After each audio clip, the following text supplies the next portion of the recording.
mempunyai anak perempuan. Anak perempuan ini makamnya nanti berdekatan dengan beliau ya.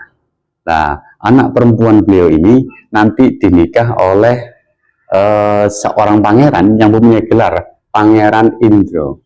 Nah, makanya di sini wilayah ini sekarang menjadi nama desa Indro. Assalamualaikum warahmatullahi wabarakatuh. Semoga Anda sehat, saya juga sehat. Semoga Anda sukses, saya juga sukses. Amin. Jumpa lagi dengan saya di channel Jejak Manusia.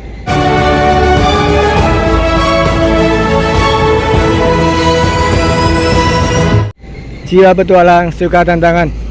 Terima kasih sudah mampir di channel ini. Oke, sahabat Jejak Manusia, saat ini saya berada di Gresik, Pojok Etan iki ya, dekat pelabuhan. Di sini itu ada makam pesarean Mbah Beluk, babat alas desa sini. Seperti apa makamnya? Simak terus videonya, jangan di skip. Mohon banyak subscribe, like, komen. Terima kasih.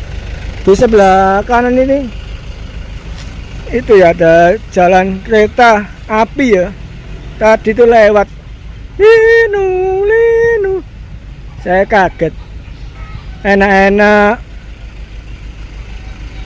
ngopi di warung, ternyata di sini ada, di belakang warung ada rel kereta api ya, dari Surabaya ke Gresik. Oke sahabat Jejak Manusia, nah ini ya makamnya berada di depan itu ya, dikasih cungkup. Menurut informasi yang saya terima, ini adalah makam Mbah Beluk. Nah ini ada tulisannya ya, Pesarean Mbah Beluk, Panembahan Selokrang, Desa Karankiring. Nah ini ada tulisan dilarang parkir di depan area.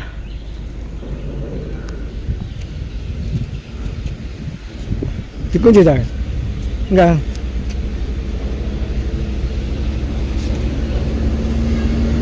Nah, alhamdulillah nggak dikunci ya. Ini makam Mbah Beluk, ini babat alas desa Karangkiring.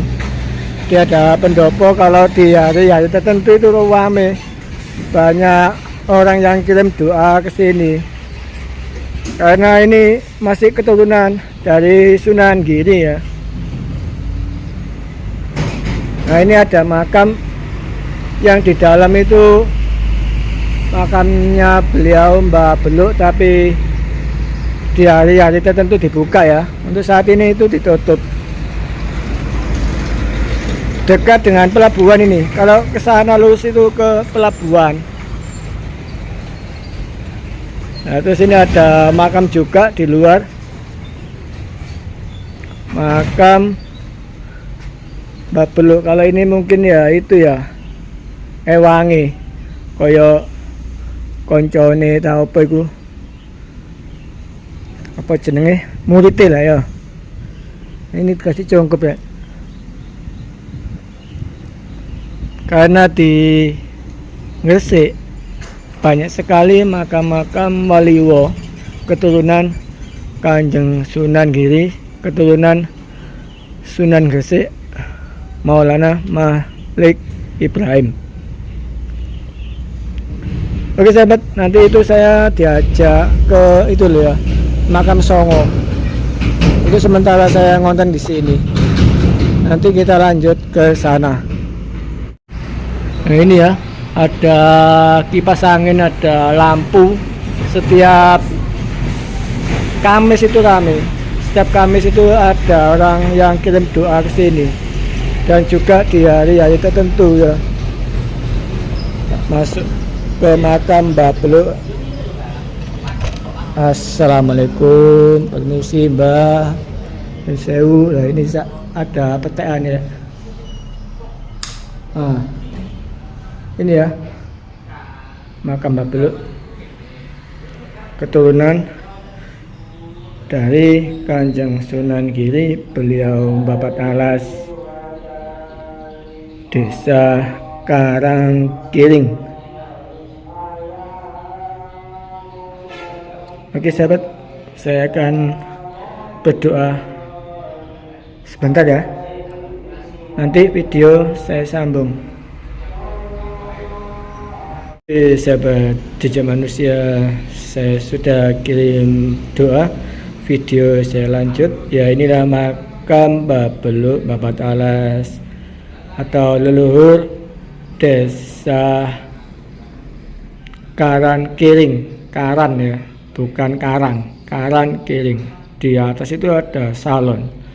Ini untuk mengeluarkan suara karena banyak sekali jamaah, banyak sekali yang kirim doa, jadi yang di luar supaya terdengar karena ada jalan raya.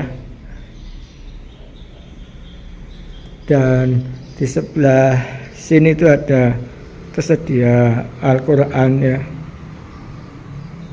surat Yasin juga. Nah, ini ada salon juga di sini. Di sebelah timur ini ternyata itu ada jalan kereta api ya, tahu rel kereta api. Saya lihat tadi itu jalannya sudah pelan, mungkin sudah dekat dengan stasiun kereta api ya di daerah sini. Mohon maaf nggak tahu yang pasti Babeluk itu yang mana. Sini ada 2 makam dan di luar gedung juga ada makam. Mungkin dari teman-teman ada yang tahu sejarah singkat Babeluk, silahkan komentar ya. Nah, ini terdengar linu-linu, itu ada kereta api lewat. Coba saya ambilkan video kereta api ya dari atas ini. Nah, ini ada kereta api ya. Saya tunggu. Wah, tepat gitu. Kang, udun Kang ambil video digawe nang kono Kang. Mati Kang. Iya, iki ditarik ngono.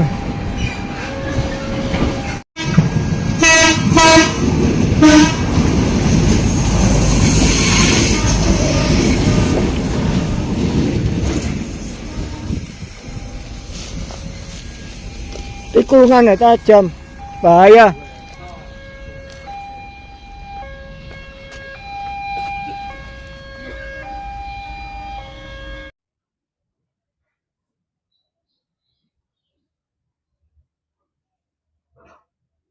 Assalamualaikum Gus. Waalaikumsalam warahmatullahi. Terus saat ini kita di mana ini? Ya, sekarang kita berada di desa Karangkiring, di Kecamatan Gresik ya, masih di Kabupaten Gresik ya. Ini bagian timur dan berdekatan dengan laut ini ya.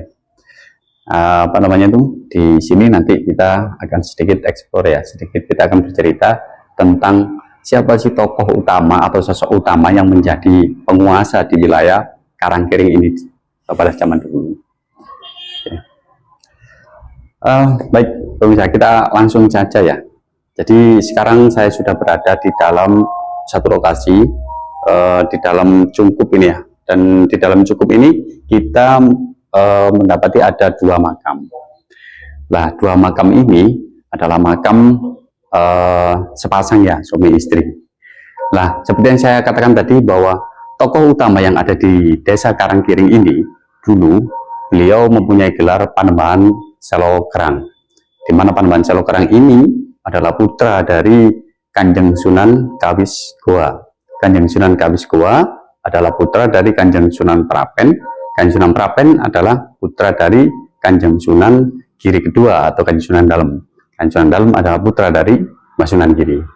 Nah, terkait untuk gelar Panembahan sendiri, secara birokrasi kepemerintahan Giri, maka beliau ini menempati kedudukan kedua setelah raja. Jadi dari Mbah Sunan Giri sebagai Prabu Satmata, ini beliau menjabat sebagai Panembahan Wetan Kedaton Giri. Jadi secara birokrasi kepemerintahan, gelar Panembahan adalah sebagai seorang penguasa wilayah di Brangwetannya Giri Kedaton. Kalau sekarang bisa kita katakan sebagai gubernurnya di wilayah wetan Kerajaan Giring. Nah, sosok beliau ada di depan kita ini. Oke. Nah,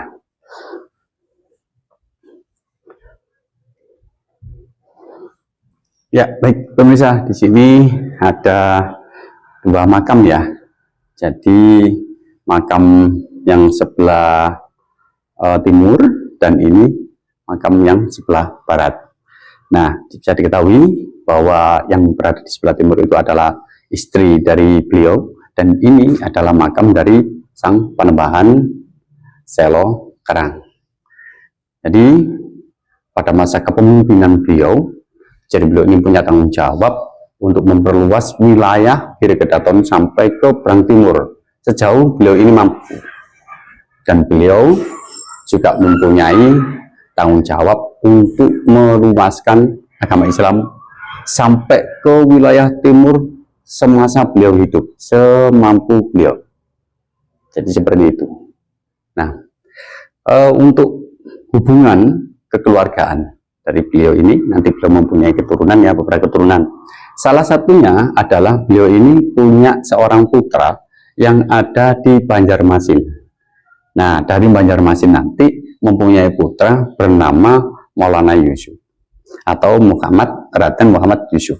Dan Raden Muhammad Yusuf nanti itu dijadikan mantu oleh Raja Kutai Kertanegara.